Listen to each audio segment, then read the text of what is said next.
The cold woke Maya first. Not the bone-chilling cold of a winter night, but a creeping, unnatural draft that slithered across her skin, raising goosebumps despite the summer warmth clinging to the rest of the room. Her eyes snapped open. Darkness. But not complete darkness. Moonlight filtered weakly through the window, outlining familiar shapes, the dresser, the chair piled with clothes, the window itself. Which was open. Wide open. Panic, cold and sharp, pierced through the lingering haze of sleep. She knew she'd closed it. Locked it, even. Her dad was meticulous about security, especially lately. The news seemed full of shadows, vague reports of unexplained murders trickling in from neighboring towns, whispers that made locking doors feel less like habit and more like a prayer. She pushed herself up, part hammering against her ribs like a trapped bird. Every creak of the floorboards under her bare feet sounded amplified, deafening in the heavy silence. Just close it, lock it, get back under the covers. Simple. Except, the feeling started then. A prickle at the nape of her neck, the undeniable sensation of being watched. Her breath hitched. Slowly, agonizingly slowly, she turned back towards the bed. And saw them. Eyes. Floating in the deepest shadows near her closet, reflecting the sliver of moonlight with a dead, flat quality. They weren't normal eyes. No warmth, no spark of life. Just two dark, soulless pits staring directly at her. Pure, unadulterated fear seized her, rooting her to the spot. She couldn't scream. Couldn't move. Couldn't breathe. Then, below the eyes, something stretched in the gloom. A smile. Oh God, the smile. It wasn't a smile of mirth or kindness. It was a wound, a grotesque slash carved across the lower half of the unseen face, impossibly wide, unnaturally pale against the darkness. It seemed to peel the face back in a rictus of silent, horrifying glee. The unknown killer, it had to be. The figure remained utterly still, watching her. Time stretched, became meaningless. Each second dripped with terror. She could feel its gaze, cold and heavy, dissecting her. And then, after an eternity choked with silence, it spoke. A whisper, dry and raspy, like dead leaves skittering across pavement. For simple words that shattered the night. Go to sleep. The spell broke. A raw scream tore from Maya's throat as the figure surged forward. Everything became a blur of flailing limbs, tangled sheets, and the glint of something sharp in the moonlight. She fought blindly, desperately. Then, noise from the hallway, shouting, the splintering crash of her bedroom door flying inward. Her father. Light flooded the room, momentarily blinding her. When she could see again, the figure was gone. Vanished. Only the wide-open window, the broken glass on the floor outside, and the lingering phantom of that horrifying, carved smile remained. She was a survivor, the news reports would later say, lucky. But the nightmares, the fear, the image of those dark eyes and that terrible smile, they never truly left. The police urged caution. The killer remained at large, a phantom defined only by the nightmares left behind. But every monster has an origin. But this terrifying phantom wasn't born overnight. No, the roots of this darkness trace back months earlier, to a new beginning for a family hoping for a fresh start, the Ashworth family. They'd landed in Evergreen Hills, a sprawling suburb where the lawns were suspiciously perfect and every house seemed a slightly different shade of beige conformity. Robert Ashworth, the father, had snagged a big promotion, the kind that came with a hefty raise and the unspoken requirement to live somewhere, well, somewhere like this. His wife, Helen, embraced the move with relentless optimism, convinced this bland slice of suburban life was exactly the upgrade they needed. Their sons, however, weren't so sure. Liam, 16 and already navigating the awkward social hierarchies of high school, mostly just seemed resigned. He missed his old friends, his old life, the comfortable anonymity they'd left behind. And then there was 13-year-old Ethan. Quiet. Observant. He spent most of the unpacking process holed up in his new, sterile bedroom, sketching furiously in a worn notebook, his dark eyes missing nothing but revealing little. There was a sensitivity about him, a way he seemed to absorb the atmosphere, but beneath it lay something else, a stillness, perhaps? a hint of shadows lurking behind the polite facade. Ethan already hated Evergreen Hills. Hated the identical houses, the too bright smiles, the suffocating sense of everything being just so. Cardboard boxes still littered the hallways when the doorbell chimed, announcing their first official welcome. Cynthia Bellwether, from across the street, stood beaming on their porch, casserole dish in hand. "Just wanted to welcome you to the new neighborhood," she chirped, her voice a little too loud. Her son, Noah, a boy roughly Ethan's age with nervous energy vibrating off him, fidgeted beside her. Introductions were made, Robert's forced joviality, Helen's practiced warmth, Liam's mumbled greeting, Ethan's barely audible hi. Before they could even politely close the door, Cynthia launched into her real mission. "Noah's birthday is next Saturday. Just a small get-together, backyard barbecue, nothing fancy. You simply must come." Helen, ever conscious of appearances and family dynamics, immediately accepted. "We'd be delighted, Cynthia." "Wouldn't we, boys?" Liam shrugged non-committally. Ethan stared at his shoes, a familiar wave of teenage angst washing over him. "A party. With little kids. Great."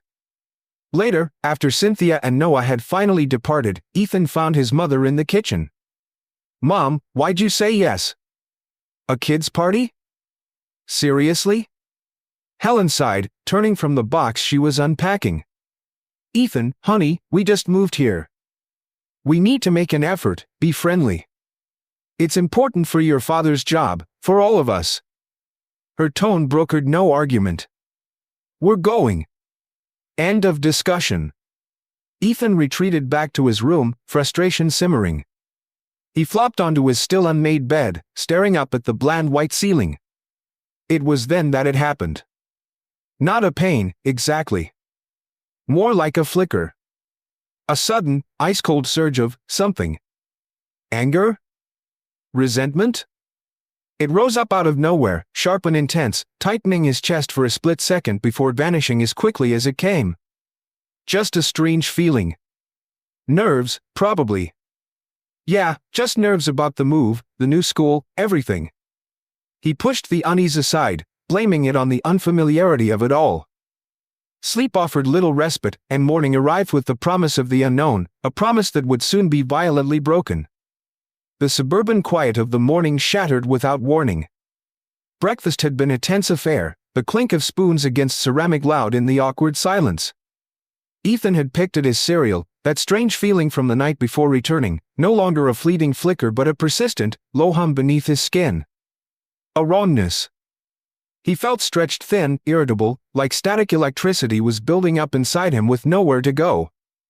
He dismissed it again. First day jitters. That's all it was. Liam clapped him on the shoulder as they headed out. "Relax, little brother. Just keep your head down, it'll be fine." "Fine. Right."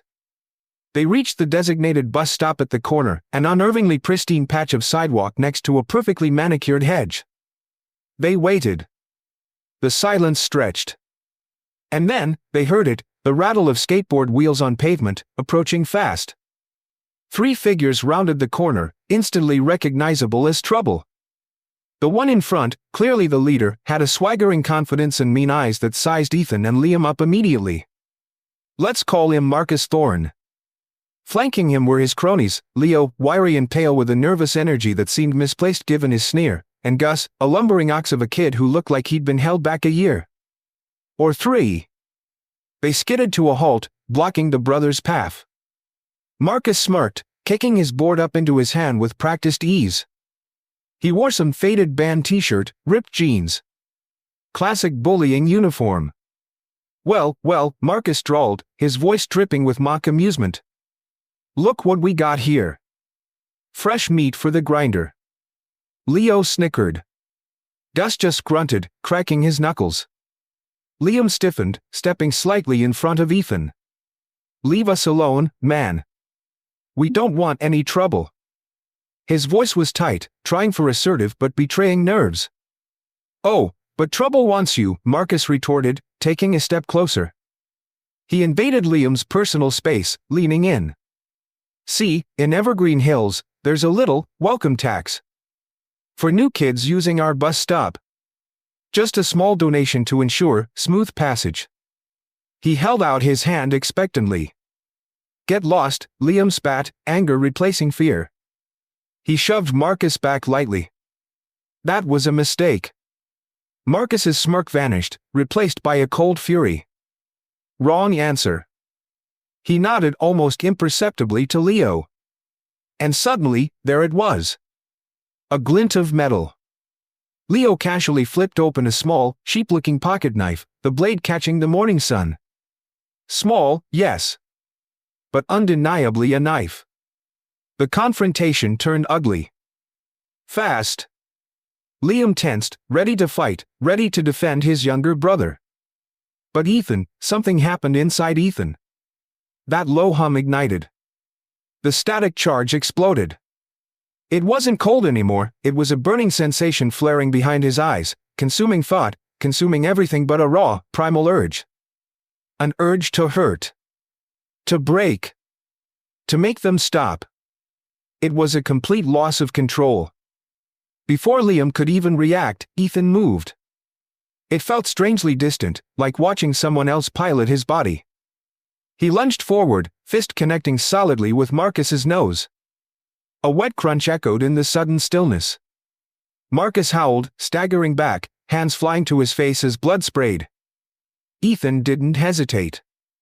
He grabbed Marcus's outstretched wrist, twisted hard, a sickening snap followed by another shriek. Marcus collapsed, clutching his mangled arm. Ethan snatched the fallen skateboarder's knife from the ground almost as an afterthought.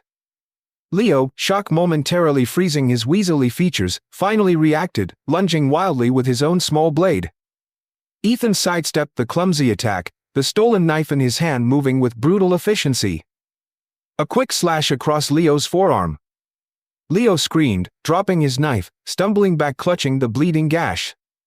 Then came Gus, bellowing, charging like a bull. Ethan didn't even need the knife for him. He pivoted, planting his feet, and drove a fist directly into Gus's considerable gut.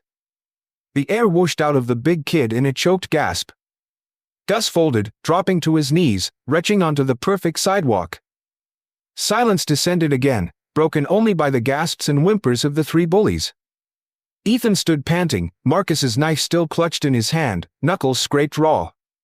He looked down at the scene, the blood, the vomit, the curled-up figures. Then he looked at Liam. His brother stared back, eyes wide, utterly stunned. "Ethan," Liam whispered, unable to form the question. "How?" Ethan looked at his own hands, then back at the wreckage he'd caused. The burning sensation began to recede, replaced by a trembling aftermath. Fear trickled back in. Horror at the sheer violence he'd unleashed. But underneath it, something else flickered. Something dark and terrifyingly satisfying. A thrill. Was this power? This inner conflict twisted inside him, confusing and sickening. The distant rumble of the school bus grew louder. Panic surged. They couldn't be found here. Not like this. "Run!" Ethan hissed, grabbing Liam's arm. They fled, leaving the wreckage of their first day behind them. As they ran, the school building looming in the distance, Ethan couldn't shake the residue of the first fight, not the fear, but the terrifying thrill.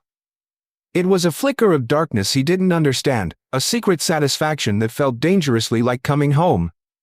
That fleeting, dangerous thrill from the fight quickly curdled into dread as they reached the sterile halls of Evergreen Hills High. The consequences of Ethan's actions arrived not with the school bell, but with the heavy silence that fell between him and Liam.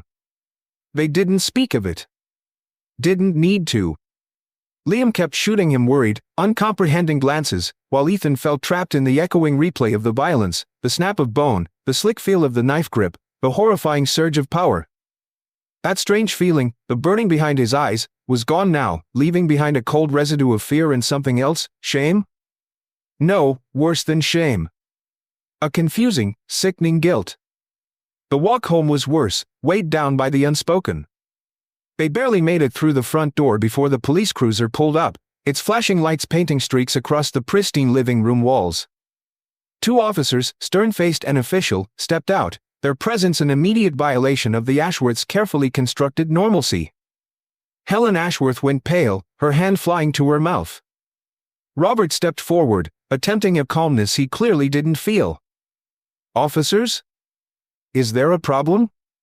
The problem, it turned out, was 3 injured boys down by the bus stop, one with a broken wrist, one with a significant knife wound, one nursing suspected bruised ribs. Witnesses saw 2 new boys fleeing the scene. The description fit Ethan and Liam perfectly. The family conflict began instantly. Helen's denial, "My boys? Involved in a fight?" "There must be some mistake," clashed with Robert's growing panic as the officers laid out the facts dispassionately. They were separated, questioned individually. Ethan sat numbly at the kitchen table, the officer's words blurring together. Stabbed? Had he really? He remembered the knife, the quick movement, but the memory was hazy, shrouded in that red mist of fury. He tried to explain they were attacked first, that Marcus and his crew started it, that Leo had a knife. But his voice trembled, his explanation sounded weak, self-serving. Where was the proof? They were the ones who ran. He saw the doubt in the officer's eyes, saw the flicker of disappointment and fear that crossed his mother's face as she hovered in the doorway.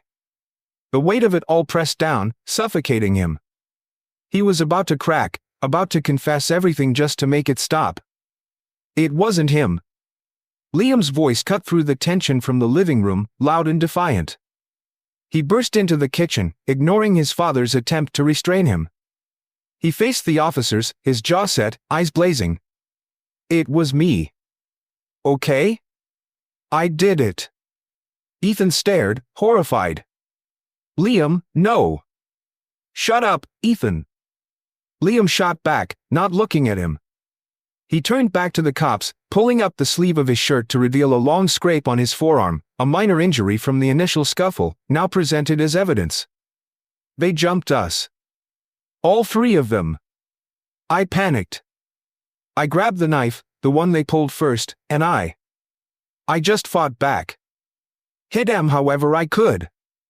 It was a torrent of words, a desperate, clumsy false confession, but delivered with fierce conviction. A blatant sacrifice. "Liam, that's not true. Tell them." Ethan pleaded, tears starting to well up. He felt utterly helpless. "Son, just calm down," one of the officers said, his voice softening slightly, perhaps seeing an easier resolution. "Ethan, please," Helen whispered, pulling him back, her face etched with a mixture of relief and renewed worry, now focused entirely on her older son. "Don't make this worse. We know Liam has a temper sometimes." The words were like a physical blow. They didn't believe him. Or they didn't want to believe him. Liam's story, however flawed, was simpler. Easier to accept than the terrifying alternative, that their quiet, sensitive Ethan was capable of such brutality. An awful sense of injustice washed over Ethan, leaving him cold and trembling. He watched in numb horror as the officers, after a brief exchange, nodded grimly. They read Liam his rights. Clicked the handcuffs around his wrists. Liam didn't struggle. He just gave Ethan one quick, sharp look, a look that said stay quiet. Then they let him out, leaving Ethan standing amidst the wreckage of his brother's life, consumed by a guilt so profound it felt like drowning. The police car pulled away, taking his brother, taking the blame. The silence that descended on the house afterward was heavier, colder than any before, thick with unspoken accusations and the crushing weight of Ethan's secret burden. His isolation was complete, trapped in an emotional turmoil of his own making. Days blurred into a monotonous cycle of guilt and silence. Liam's name hung unspoken in the air, a constant reminder. Ethan was adrift, waiting, unaware that fate was preparing another, far more brutal, confrontation. While Ethan festered in his guilt, adrift in the suffocating silence of the Ashworth home, his mother clung to the illusion of normalcy with fierce desperation. Liam was gone, swallowed by the juvenile detention system, but appearances had to be maintained in Evergreen Hills. So, when Saturday rolled around, Helen approached Ethan's self-imposed exile in his bedroom with a terrifyingly bright smile. "Ethan, guess what day it is?" She threw open his curtains, flooding the room with unwelcome sunlight. "It's Noah Bellwether's birthday party." Time to get dressed." Ethan flinched from the light, burying his face in his pillow. "No. I'm not going." The thought of facing anyone, especially the overly cheerful Cynthia Bellwether, felt physically repulsive. "Oh yes, you are," Helen said, her smile tightening fractionally. The strain was showing. "We accepted the invitation. We need to show our faces, act like everything is fine. For Liam's sake. For your father's sake." Her voice held that familiar edge of finality. Defeated, Ethan dragged himself out of bed. He pulled on jeans and the first clean shirt he found, a plain white hoodie. Maybe it was defiance, maybe apathy. He didn't care. The Bellwether's backyard was a jarring explosion of primary colors and forced fun. Adults clustered together, making strained small talk over plastic cups of wine, while a swarm of younger children shrieked, decked out in cheap cowboy costumes, firing plastic guns. Ethan felt like an alien intruder, awkward and out of place. He hovered near the edge of the patio, wishing he could disappear. Eventually, Noah, the birthday boy, hesitantly offered him a spare water pistol. "Wanna play?" Ethan almost refused, but something in the kid's hopeful expression made him relent. "Fine." He took the plastic gun, letting himself be drawn into the chaotic game. For a few fleeting moments, pretending to blast imaginary outlaws, the crushing weight on his chest actually lifted. He almost smiled. A flicker of the boy he used to be, before the move, before the violence, before Liam. Then came the sound. A familiar, grating rattle. Skateboards. Ethan froze, the plastic gun suddenly heavy in his hand. He looked towards the back fence just as three figures vaulted over it, landing with practiced ease on the immaculate lawn. Marcus Thorne. Leo. Gus. Their eyes scanned the yard, instantly finding Ethan. Marcus's nose was still slightly swollen, a dark bruise blooming under one eye. His smirk, however, was fully intact, radiating pure malice. "Well, looky here," Marcus sneered, sauntering towards Ethan, Leo, and Gus fanning out behind him. "Decided to crawl out of your hole, Ashworth?" Ethan dropped the water pistol. "What do you want, Marcus?" "What do I want?" Marcus laughed, a harsh, ugly sound. "A little payback. Heard your big brother took the fall for you. How's Liam liking juvie? Bet he's real comfortable, knowing you're out here partying while he rots." The words were calculated, designed to inflict maximum damage. "Revenge. We're even," Ethan said through gritted teeth, though his stomach churned. "You got what you wanted." "Even?" Marcus spat the word. "I don't do even. I do winning." And then he charged. The escalation was instantaneous. Ethan barely had time to react before Marcus tackled him, sending them both tumbling onto the grass. The party dissolved into chaos. Kids screamed. Parents shouted, rushing forward then hesitating as Gus suddenly produced a small, snub-nosed pistol, waving it wildly. "Nobody move. Stay back." Marcus rained punches down on Ethan. Ethan fought back, fueled by a desperate surge of adrenaline, landing a solid headbutt that sent Marcus reeling back. Both scrambled to their feet. But Marcus was faster, lunging again, this time with something sharp flashing in his hand, a knife, wickedly curved. Pain exploded in Ethan's shoulder as the blade did deep. He cried out, stumbling back, falling to his knees. Marcus advanced, kicking him hard in the ribs, then again in the face. Ethan tasted blood. Through the haze of pain, he saw Marcus grinning down at him. He grabbed Marcus's foot, twisted hard. Marcus yelped, crashing to the ground. Ethan scrambled away, trying to reach the patio door, trying to escape. Leo grabbed him from behind. "Need some help, buddy?" He hauled Ethan up and threw him bodily through the sliding glass door. It shattered inwards with a deafening crash. Ethan landed hard amongst the glittering shards, the air knocked out of him. He tried to push himself up, gasping, coughing up blood. Marcus was there, dragging him further into the house, into the kitchen.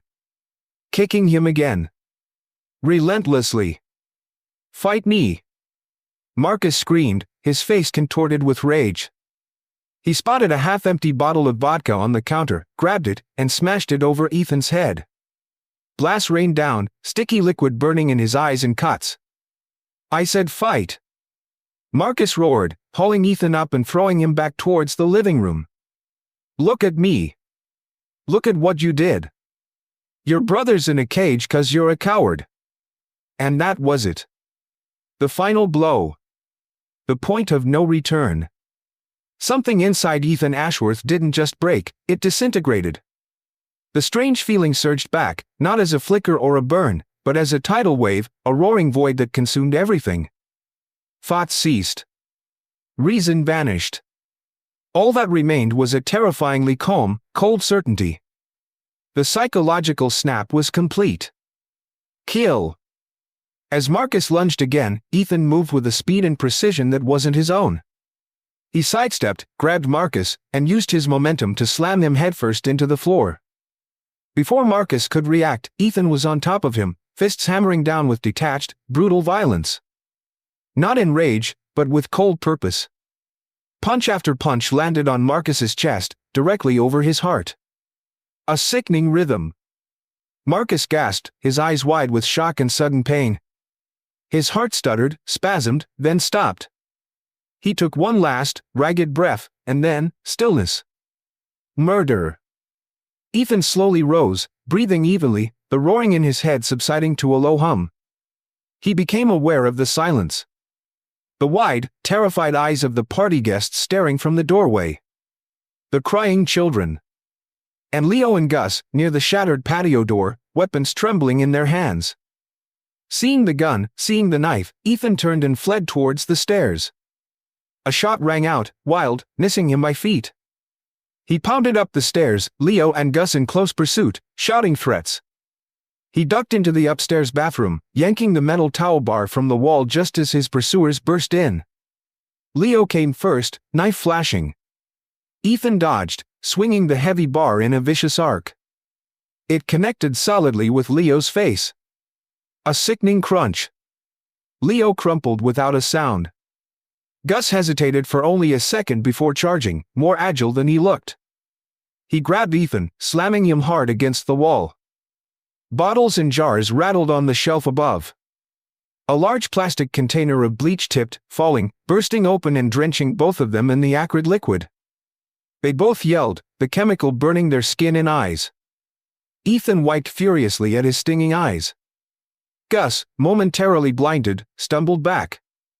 Ethan saw his chance, swinging the towel bar like a club, connecting hard with Gus's temple. Gus dropped to the tile floor, blood pooling around his head. But as he lay there, a strange, horrifying grin spread across his face. He fumbled in his pocket, produced a lighter, flicked it on. The small flame danced. "Funny thing," Gus rasped, his voice already weak. "You're soaked in bleach and alcohol." Ethan's eyes widened in horror as Gus weakly tossed the lighter. The tiny flame met his vodka-soaked hoodie. Whoosh! Fire! An inferno erupted, engulfing him instantly. Agony beyond comprehension. The bleach felt like it was dissolving his skin while the alcohol-fueled flames seared him. He screamed, a raw, inhuman sound, dropping the towel bar, beating at the flames wildly, trying to roll on the floor. Useless. He was a walking pyre. Blinded by pain, driven by instinct, he stumbled out of the bathroom, down the hallway, a horrifying spectacle of living flame. He reached the top of the stairs, tripped, and tumbled head over heels, landing in a burning, broken heap at the bottom, directly in front of the stunned, screaming crowd. The last thing he saw before the darkness swallowed him whole was his mother's horrified face amidst the blur of other faces, all watching him burn. Then, nothing. From the inferno emerged something else. Weeks later, cocooned in darkness within the sterile confines of a hospital room, Ethan Ashworth hovered between oblivion and a terrifying new reality waiting to be unveiled. He drifted in and out of consciousness, aware only of vague sensations, the stiff, restrictive pressure of casts on his limbs and shoulder, the tight embrace of bandages swathing his entire head, the phantom itch of countless stitches pulling at skin he couldn't feel. Sounds were muffled, distant echoes in a world reduced to shades of black behind his covered eyes, a terrifying sensory deprivation. He was utterly alone in the dark, adrift on a sea of pain medication and fragmented nightmares of fire and agony. His mother visited, her voice a strained imitation of cheerfulness filtering through his cotton-packed ears. "Ethan? Honey, can you hear me?" He couldn't respond, his mouth sealed beneath layers of gauze. She'd talk, filling the silence with forced optimism, updates on the weather, news from the outside world that felt utterly alien. And then, one day, came the news that truly registered, a jolt through the narcotic haze. "Great news, sweetie. They're letting Liam go." Her voice cracked with emotion. Witnesses finally came forward, told the police how Marcus and the others started it, how aggressive they were. Apparently, the one named Leo even confessed before, well. Anyway. Liam's coming home. He'll be out tomorrow. Ethan felt something. A flicker beneath the bandages. Relief? Guilt? It was impossible to say. He remained silent, immobile. His mother squeezed his hand, mistaking his stillness for weakness. "Soon you'll both be home. Together again." She left soon after, leaving him once more to the suffocating darkness. Weeks crawled by. Finally, the day arrived. The day the bandages came off. The air in the room crackled with nervous energy, a stark contrast to the clinical calm Ethan had grown accustomed to. His entire family was there, Robert, looking older, lines etched deep around his eyes, Helen, clutching a tissue, her face a mask of anxious hope, and Liam. Liam looked haunted.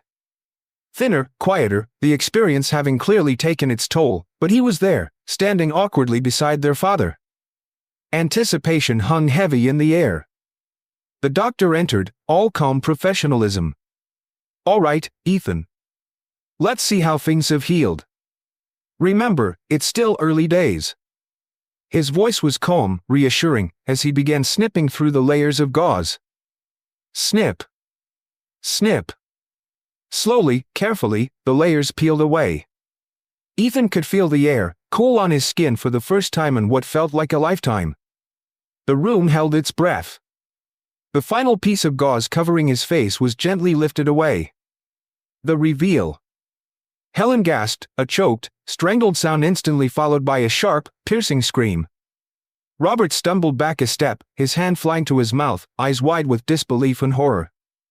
Liam just stood frozen, his face paling, a look of utter devastation washing over him. Silence. Thick, horrified silence. Ethan didn't understand. What was wrong? He felt strange. Different. He swung his legs over the side of the bed, ignoring the sudden dizziness, yanking the 4-tube from his arm without a thought when it snagged. A nurse rushed forward. "Now, just wait a moment," but Ethan pushed past her, stumbling towards the small bathroom adjoining his room. He needed to see. He slammed the door shut, locking it, leaning heavily against the sink, staring at the mirror. And then he saw it. His reflection. His new identity. The face staring back wasn't his. It belonged to something else. Skin stretched tight, unnaturally white, like bleached leather or polished bone. No trace of freckles, no hint of boyish color remained. Below stark, dark eyebrows, his eyes seemed sunken, shadowed. His hair, once brown, was now a singed, brittle black halo around the startling whiteness. And his lips, impossibly, hideously red. Raw, burnt crimson, pulled back slightly from his teeth in a permanent, grotesque rictus. Disfigurement. Complete. Utter. He slowly raised a hand, touching the cheek. The skin felt tight, alien. He looked closer, tilting his head. He saw his family's horrified faces reflected dimly behind him. Helen was sobbing his name. Liam looked like he might faint. Their shock was a tangible thing. And yet, Ethan felt a strange disconnect. He looked back at the face in the mirror. The monstrous visage. A slow, wide smile began to spread across those ruined lips. It felt right. A low chuckle escaped him. Then another. It built, erupting into full-blown, uncontrollable, manic laughter. Not bad, he gasped, tears of mirth streaming down his leathery cheeks. Not bad at all. It's perfect. His laughter echoed in the small bathroom, bouncing off the tiles. He stroked the taut skin of his face, gazing rapturously at the stranger in the mirror. He felt liberated. Reborn. The transformation was exhilarating. His left eye began to twitch uncontrollably, a frantic counterpoint to his ecstatic grin. This face, this was him. Later, after the nurses had finally coaxed him out, the doctor tried to reassure his distraught parents. This behavior, the laughter, the agitation, it's quite typical with high doses of painkillers, he explained calmly, missing the profound psychological breakdown unfolding before him. It affects patients differently. If he doesn't settle down in a few weeks, bring him back. We can do a psychological evaluation then. Insanity dismissed as a side effect. Helen nodded numbly, clinging to the explanation. She led Ethan, still smiling that unnerving smile, eye still twitching, towards the door, picking up the duffel bag containing his old clothes, the white hoodie now cleaned and stitched. She helped him dress, her hands trembling slightly. They walked out of the hospital, out into the bright sunlight. She saw a survivor, scarred but alive. She couldn't see the monster gazing back at her from behind her son's ruined eyes, eager to fully embrace its new form. Home was not a sanctuary, but a stage. The fragile piece of Ethan's return home was destined to shatter, as the madness he now embraced demanded a permanent, gruesome expression. He walked out of the hospital, a grotesque parody of the boy who had entered. His parents saw a survivor. They couldn't see the monster gazing back at them from behind their son's ruined eyes, eager to fully embrace its new form. The house felt different upon their return. Quieter. Liam, haunted by his own ordeal and now confronted with the shocking reality of his brother's disfigurement, tried to bridge the gap, but Ethan remained distant, locked away inside himself. He spent hours in his room, or sometimes, unnervingly, just standing before the hallway mirror, tilting his head, examining his reflection with that fixed, awful smile. The underlying tension in the house was thick enough to choke on. Robert and Helen walked on eggshells, exchanging worried glances, clinging to the doctor's reassurances about painkillers and trauma, woefully blind to the profound shift that had occurred. Then came the night that sealed their fate. Deep in the suffocating silence, Helen woke abruptly. Not to a nightmare, but to a sound. A faint, rhythmic scraping coming from the main bathroom down the hall. Scrape, pause, scrape, pause. It set her teeth on edge.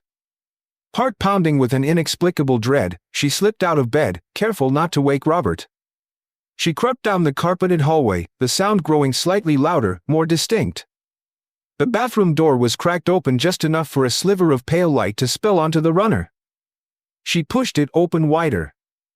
The horror hit her like a physical blow. Ethan stood before the vanity mirror, shirtless, his back partially turned. In his hand, he held a gleaming kitchen knife. Droplets of bright red blood spattered the pristine white porcelain sink. He turned slowly, almost casually, towards the sound of her gasp. And she saw it. The self-mutilation. He had used the knife to extend the raw, red slash of his mouth, carving deep, ragged lines up his pale cheeks, creating a hideous, permanent rictus grin. A carved smile, weeping fresh blood. Ethan! Helen choked out, stumbling back against the doorframe, while rising in her throat. My God! What are you doing? He tilted his head, regarding her with an unnerving calmness, the newly carved smile stretching impossibly wide. Couldn't keep smiling properly, Mommy, he explained, his voice eerily flat, devoid of inflection. It hurt after a while. The muscles, they complained. He gestured with the bloody knife towards his face. This is better. Now. I can smile forever. Pure insanity shone from behind his eyes. Helen's gaze frantically scanned his face, trying to reconcile this thing with the son she knew. And then she noticed his eyes. They were wide. Too wide. Unblinking.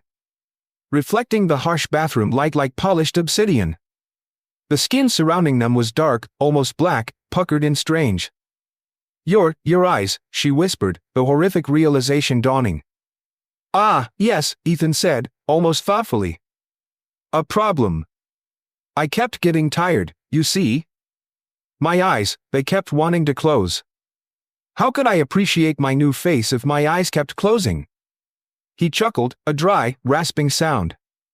So inconvenient. So, I fixed it. He leaned closer, his unblinking stare pinning her in place. Burned them off. The eyelids. Simple, really. Now I can see myself. Forever. Burned eyelids. That was it. The final confirmation. This wasn't her son. Not anymore. The boy she loved was gone, replaced by this creature of madness. Terror, cold and absolute, flooded her veins. She had to get away. Had to warn Robert. Get help. No turning back from this nightmare. She forced her lips into a trembling smile, backing slowly towards the hallway. Okay, Ethan. Okay, sweetie. It's very artistic. You're right. It's beautiful. Let me go wake Dad. He needs to see this. See how handsome. She turned, ready to bolt, to scream, to run for their lives. But Ethan moved with impossible speed, a blur of white skin and dark hair, suddenly blocking the doorway. He held the knife loosely at his side, the tip dripping crimson onto the carpet. That terrible, bloody smile stretched even wider, splitting his face. Mommy, he said, his voice dropping to a chilling whisper. You lied. The attack was swift, brutal, terrifyingly efficient. Helen barely had time to scream before the knife plunged into her chest. Matricide. He didn't stop there. Moving with the same cold purpose, he went to the master bedroom. Robert, jolted awake by his wife's choked cry, sat up in bed just as Ethan entered, knife raised high. Patricide. It was over in seconds. The silence that followed was profound, broken only by Ethan's soft, even breathing. He stood for a moment in the dimly lit bedroom, the architect of his own monstrous legacy, bathed in the blood of his parents. Upstairs, oblivious, Liam Ashworth stirred in his sleep, startled by a sudden, distant commotion. Upstairs, oblivious, Liam Ashworth stirred in his sleep, disturbed by a sudden, muffled thump from downstairs. He surfaced from a dream, heart thudding, listening intently to the oppressive silence of the house. Nothing. Just the usual old house groans and creaks. Probably his imagination, he reasoned, still jittery from everything. He squeezed his eyes shut, trying to will himself back to sleep, back to oblivion. But sleep wouldn't come. Instead, a different feeling crept in. A chill that had nothing to do with the temperature. The shadows in his room seemed deeper, inkier, and the distinct, prickling sensation of being watched crawled up his spine. Absolute nonsense. He was alone. Wasn't he? He sat up slowly, scanning the familiar shapes in the gloom, the wardrobe, his desk, the moonlight painting a pale rectangle on the floor. Nothing out of place. Yet, the feeling intensified. Suspense coiled tight in his gut. Every tiny sound from the hallway, a floorboard settling, the sigh of the old house breathing, seemed deliberate, menacing. He held his breath, straining to hear. Was that footsteps? Soft, stealthy footsteps approaching his door? No. Impossible. Just his mind playing tricks. He lay back down, pulling the thin blanket up to his chin, eyes wide open, staring at the ceiling. Then, a floorboard creaked right outside his door. Followed by absolute silence. Liam froze, every muscle tensed. He didn't dare breathe. Slowly, silently, the doorknob began to turn. The door eased open, a sliver at first, revealing only a deeper slice of darkness from the unlit hallway. Liam's blood ran cold. He watched, paralyzed by terror, as a shape detached itself from that darkness. A figure, stepping silently into his room. Moonlight caught the intruder. And Liam's world collapsed. The face. Oh God, the face. Stark, deathly white skin stretched impossibly tight. The hideous, carved smile, glistening darkly, stretching almost ear to ear. The wide, staring, unblinking eyes, like obsidian pits reflecting the pale light. It was Ethan. His brother. But it wasn't. Not anymore.